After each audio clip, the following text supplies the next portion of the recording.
As you go through life, usually it doesn't take long to realize that things don't always go as planned.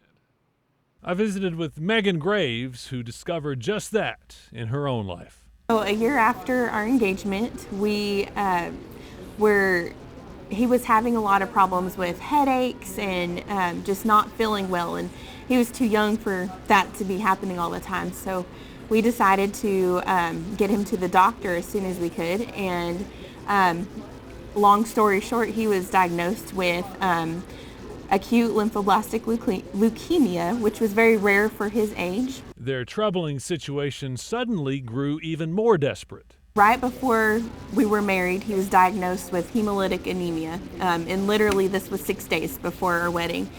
And he was put in the hospital and told that it would take a miracle for him to live through it because his red blood cells were so low. In her book, Walking in Love, Megan tells the story of just that, the miracle that restored her husband to health, paved the way for their marriage, and now even a family after the birth of their daughter. Lo and behold, every day brought a new miracle. And by that Saturday, we were able to get married. We just moved our wedding to the BSA chapel.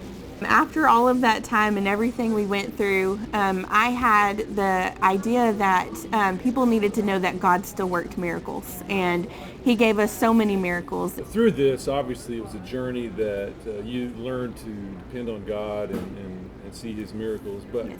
gotta ask, what if it would have turned the other way? What if, your husband would have passed away through this? Would you still feel the same way? I actually believe that I would.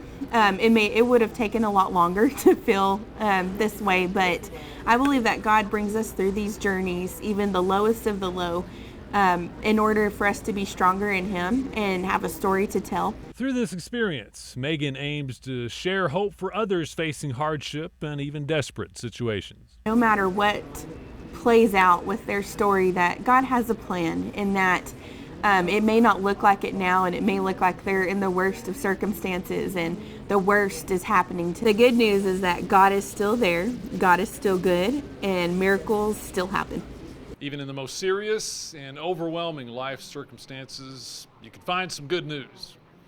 I'm Doppler Dave for News Channel 10.